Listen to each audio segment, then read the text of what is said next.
तो previous lecture में हमने कुछ प्रॉब्लम सॉल्व किया था। अब हम लोग बेटा क्लास 9th का मोल कॉन्सेप्ट स्टार्ट करने जा रहे हैं। बहुत ही जरूरी है और इससे भर भर क्वेश्चन भी आते हैं, बहुत ज्यादा हैं, इसलिए आप गलती ना करें, ठीक है। सुनने में जो मैं यहाँ सुना रहा हूँ बहुत ध्यान से और सुन लेना। बस कहने का मतलब है कि बहुत कायदे सुनना है। यदि एक भी आप वर्ड मिस करेंगे तो ये समझ लीजिए केमिस्ट्री में आपकी बैंड बज जाएगी। तो अनदेखा ना करें, स्टार्ट करते हैं मोल कॉन्सेप्ट। चलिए, अच्छा क्या स्क्रीन दिख पा रही बच्चा party? Yes sir. Yes sir. चलिए बहुत अच्छा। तो अब शुरू करते हैं अपना मोल कॉन्सेप्ट, ठीक है। तो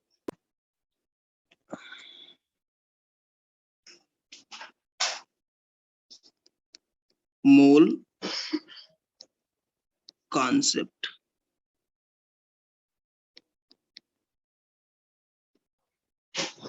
अब देखो अच्छा, अभी मुझे कुछ बेसिक चीजें बताओ, एकदम बेस लेवल की।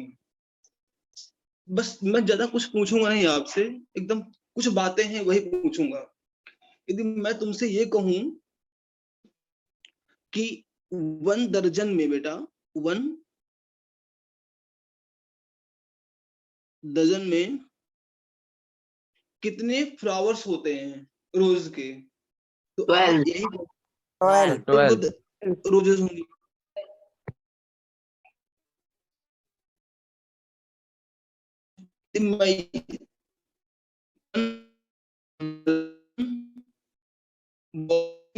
सर आपकी वॉइस क्लियर नहीं आ रही। बॉल होंगी? आप साफ दोगे सर कि 12 बॉल्स? बेटा अब आ रही है? Yes sir. बस अपना केवल माइक जो है ना अनम्यूट करके रखो, आवाज पूरी आएगी, बटर बटर की आवाज नहीं आएगी। बस आप अनम्यूट तभी करिए जब आपको जरूरत हो कुछ बोलने की, अन्यथा आप लोग केवल सुनते रहिए बस। अच्छा, यदि मैं ये कहूं कि 1 दर्जन एप्पल में कितने एप्पल होते हैं बेटा? तो आप आंख बंद करके 12 एप्पल बोल। अच्छा, यहाँ पे मैंने कुछ इमेजेस लगा रखी हैं, ऑलरेडी आप इसे इमेजेस समझ सकते हो।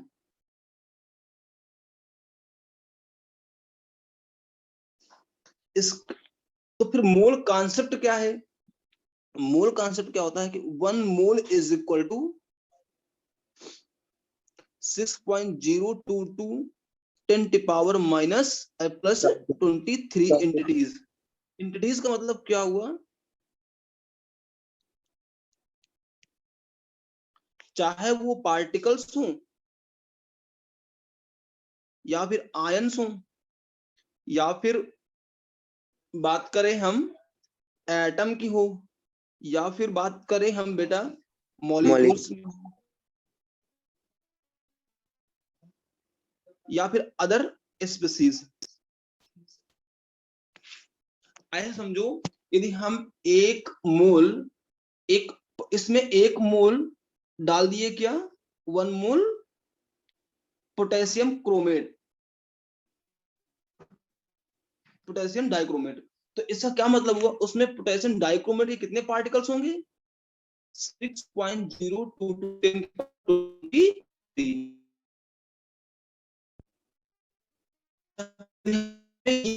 कह दें बेटा कि हमने 1 मोल फिल किया है इस में, इस बीकर के अंदर, तो आपका क्या जवाब आएगा? पार्टिकल्स है बेटा 6.022 10 की पावर 23 पार्टिकल्स हैं किसके? KMnO4 के। बच्चा पार्टी इतना कुछ समझ में आया कि नहीं आया? पावर -23 नेगेटिव है पॉजिटिव? माइनस नहीं होता, प्लस होता है। किसने बोल दिया माइनस होता है? सर पूछा है सर। नहीं, गलत बात है, ठीक है। अभी इतना अच्छा पढ़ा रहे हैं, तुमको समझ में नहीं आ रहा है? आ रहा है समझ में। बस अब देखिए, अब ये जो 2.02 10 की पावर 23 आया है, ये कहां से आया, ये कौन सी बला है? तो इस बला को समझने के लिए हम लोग नेक्स्ट स्लाइड पेज ऐड करते हैं। यहाँ पर देखिए क्या है, ये डेफिनेशन क्या है इसकी, यहाँ पर देखो, the mole, the amount of a substance which contain as the number of particles as number of carbon atom presented in 12 gram of C12 isotopes is called as 1 mole of the substance. क्या देख पा रहे हैं मेरा? Yes sir. Yes sir. तो इसका क्या मतलब हुआ कि 12 ग्राम कार्बन 12 हो या फिर 12 आइसोटोप से उसमें कितने पार्टिकल्स हैं, ये क्या कहलाता है? मोल। अच्छा ये बताइए, यहाँ पर कार्बन 12 ही क्यों लिया गया है? कार्बन 12 इसलिए लिया गया है बेटा कि ये तो एटमॉस्फेयर में अबेंडेंस फॉर्म में अवेलेबल होता है एक तो। अब ये पूछोगे कि सर अबेंडेंट फॉर्म में मतलब क्या हुआ? एक्सेस अमाउंट में अवेलेबल होता है, ये हर जगह मिल जाएगा इन एटमॉस्फेयर, इन अदर स्पेस में भी मिलेगा। बट क्या अदर स्पेस में ऑक्सीजन गैस मिलेगी क्या? अब ये भी तो क्वेश्चन बनता है कि सर ऑक्सीजन तो हर जगह मिल जाएगा, तो ऑक्सीजन क्यों नहीं लिया गया? तो अदर स्पेस में बेटा नहीं ऑक्सीजन होती है, पर कार्बन तो होगा, इसलिए हम कार्बन C12 लेते हैं यहाँ पर। बोलो बेटा, इतना क्लियर हुआ? Yes yes sir. यस बिल्कुल। अच्छा, अब हम शुरू करते हैं कार्बन 12। अब देखो, तो यहां पर देखो, तो मास ऑफ C12 का बेटा निकाला कितना गया था? 1.9926 इंटू 10 की पावर -23 ग्राम। ये भी किससे? स्पेक्ट्रोमीटर के जरिए निकाला गया। स्पेक्ट्रोमीटर, एक स्पेक्ट्रोमीटर था, उसके जरिए निकाला गया क्या? मास ऑफ कार्बन 12 का।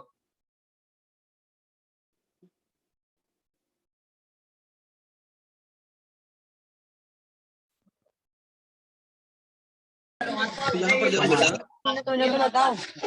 कोचिंग लेना ऑनलाइन। यहाँ पर देखो बेटा, तो नंबर ऑफ एटम पहले सवा चली जान दो, फिर अपन अच्छे से बाहर हैं।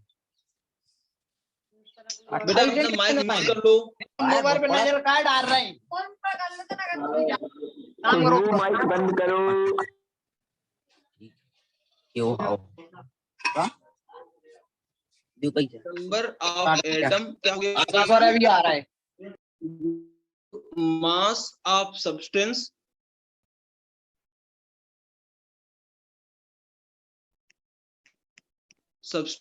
Divide by mass of single atom of atom molecules. अब देखो बेटा, ये क्या हो जाएगा? 12 डिवाइड बाई 1.9926 इंटू 10 की पावर -23। तो बेटा ये क्या सॉल्व करके आएगा? 6.022 10 की पावर 23। दैट्स 1 मोल। तो यहां से ये सॉल्व करके आया नंबर ऑफ एटम किसके? C12 के। तो यही तो है बेटा क्या? मोल।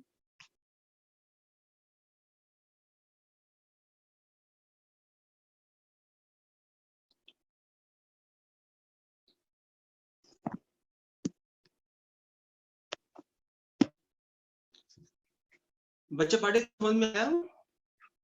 तो मैं आगे बढ़ाऊं, नहीं तो खटाखट स्लाइड ले लो इसका, एक और बार स्क्रीनशॉट लो इसका भी।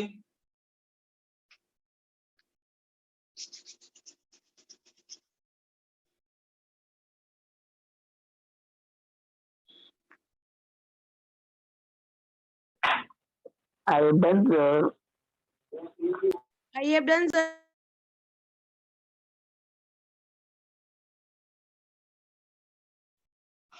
अब देखिए क्या है, देखो बेटा यहाँ पर आपको दो विंग मशीन रखी होंगी।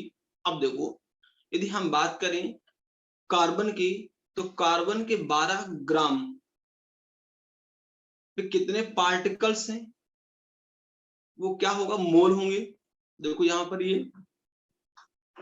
यदि हम कॉपर की बात करें तो कॉपर के जो एटॉमिक मास होता है वो कितना होता है बेटा, 63.5। तो उस 63.5 में कितने पार्टिकल्स होंगे एक कॉपर के, तो बेटा वो कितने होंगे, वो भी 1 मोल के बराबर होंगे।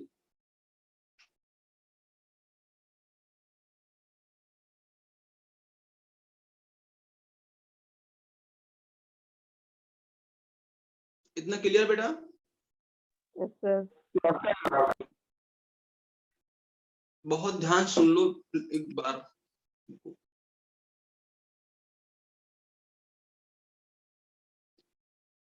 क्योंकि अब आप कुछ बढ़िया चीज पढ़ाने जा रहे हैं जो आपको समझ में एक बार में आ जाएगा।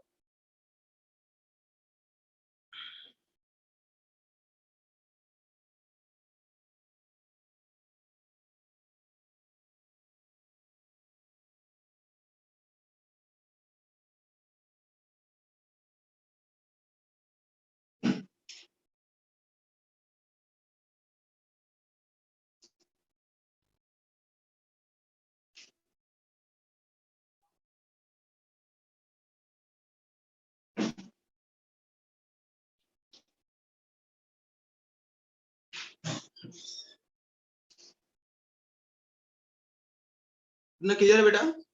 आगे मैं पढ़ाऊं। पढ़ाओ सर, क्लियर है।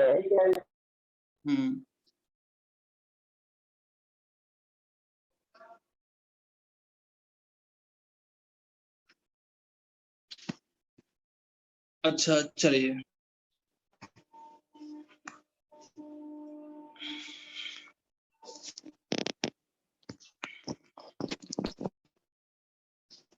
देखिए अब हम बात करते हैं बेटा ग्राम एटॉमिक मास की। क्या होगा, ग्राम एटॉमिक मास।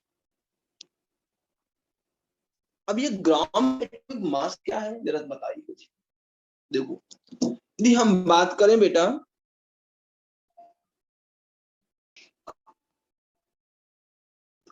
एक ऑक्सीजन की, ऑक्सीजन ऑक्सीजन की हम बात करें तो बेटा ये देखो यदि इसके हम पार्टिकल्स की बात करें, 1 ग्राम ऑक्सीजन एटम में कितने पार्टिकल्स होते हैं, 6.022 10 की पावर 23। अब देखो जो इतने पार्टिकल्स का हम वेइंग मशीन में रखें, उनका हम वेट निकालें, वेइंग मशीन उनका वेट निकालेंगे तो बेटा वो कितना आएगा, ग्राम एटॉमिक मास कहलाएगा वो। कैसे, प्रीवियस क्लास में देखो यहां पर यदि हम इसका जो हमारे कॉपर के एटम्स हैं, ये कितने एटम्स हैं,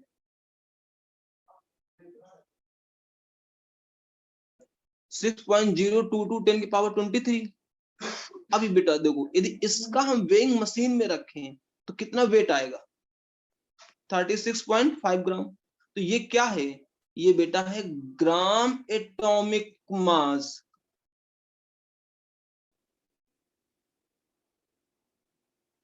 समझ में आया बेटा? Yes sir. बहुत ध्यान से सुनना, बहुत ये पेजेस ही अपने आप में एक तजुर्बा है।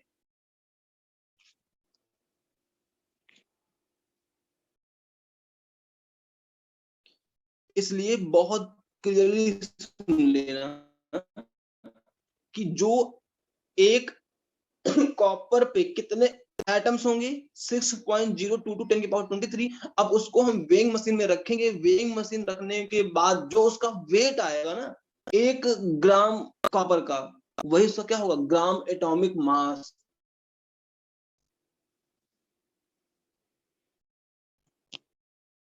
अच्छा, यदि हम बात करें बेटा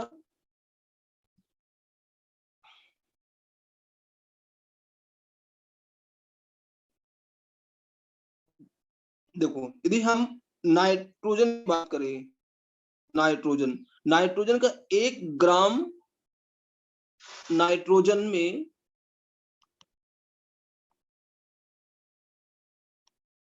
कितना वेट, कितने पार्टिकल्स होंगे, 6.22 10 की पावर 23, ये पता ही है। अब इस एटम्स को बेटा, जो एटम्स हैं इनको हमने कहाँ रखा, एक वेइंग मशीन में रखा। जब वेइंग मशीन में रखेंगे तो इसका जो वेट कितना आएगा, वो आएगा 40 ग्राम या 40 यूनिफाइड मास।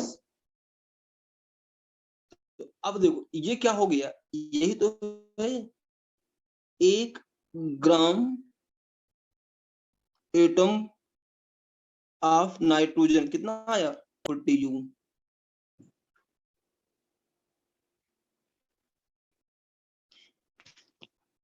तो यहां से क्या समझ में आता है बेटा कि नंबर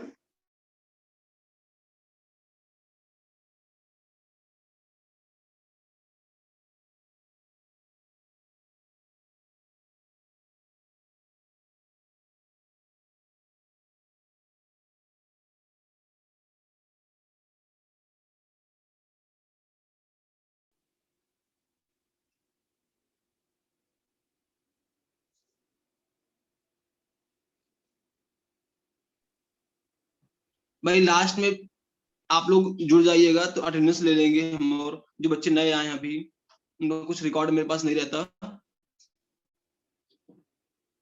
तो देखो, तो क्या समझ में आया बेटा हमें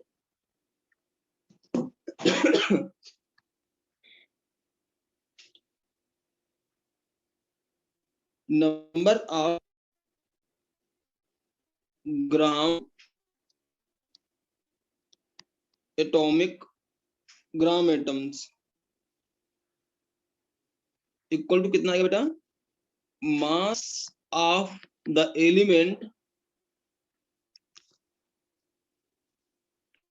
इन ग्राम डिवाइड बाय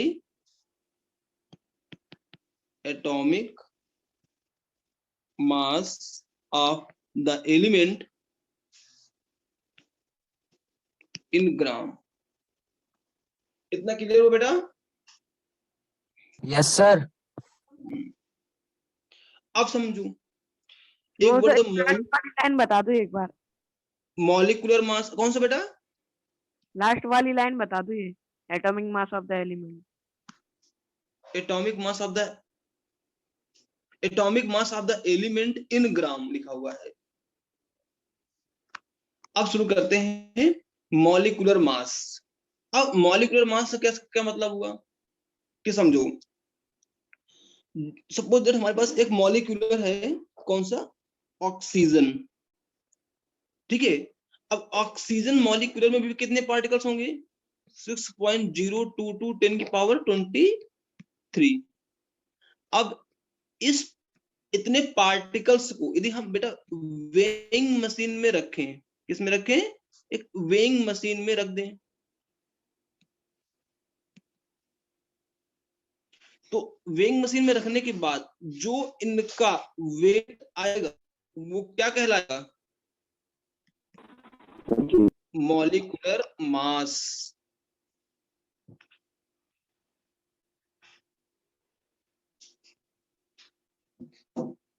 ये सुन पा रहे हो हमारी बात को?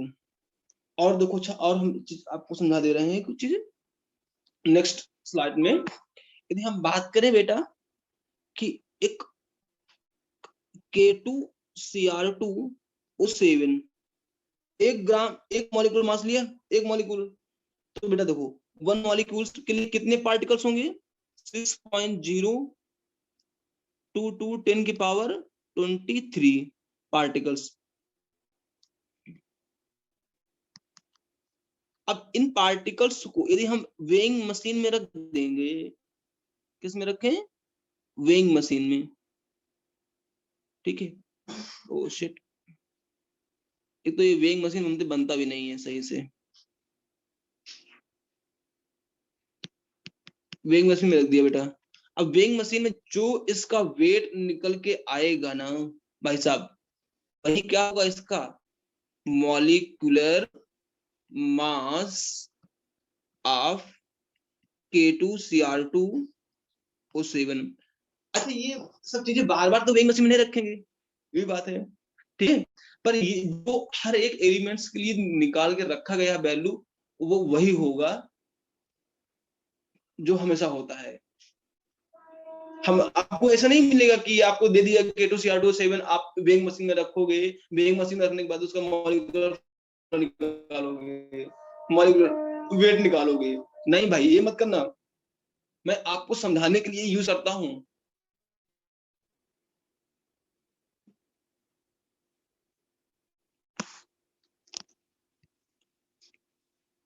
इतना बड़ा क्लियर है? इतना मुझे बताइए। यस सर, क्लियर है। बहुत बढ़िया। तो जो स्लाइड आपको समझ में ना आया हो पेज, वो मुझे बता दो, मैं दोबारा उसको फटाफट ओपन कर दूं। सर यही वाला, सर बैक वाला, बैक वाला, ये वाला? ये वाला नहीं, इसके बैक वाला सर। इसके बैक वाला, ये वाला? अरे सर आपने जो बैग में दिखाया था ना मोल्स के लिए, मोल्स का कहा था, वो वाले। मोल्स के लिए ये? यस सर, ये वाला थोड़ा।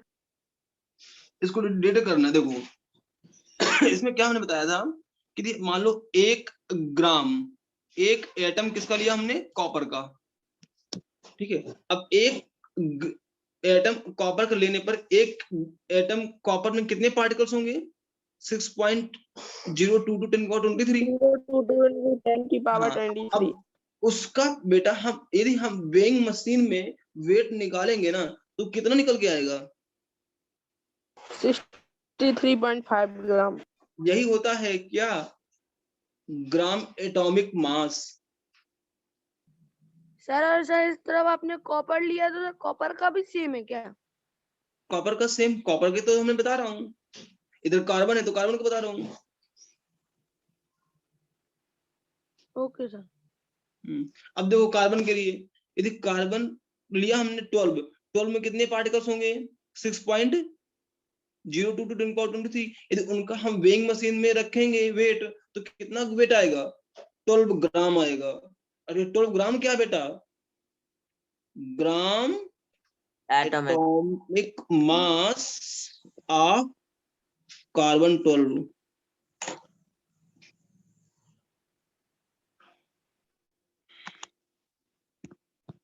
कितना क्लियर हुआ? Yes sir. क्लियर हुआ? कुछ बचा है अभी? No sir,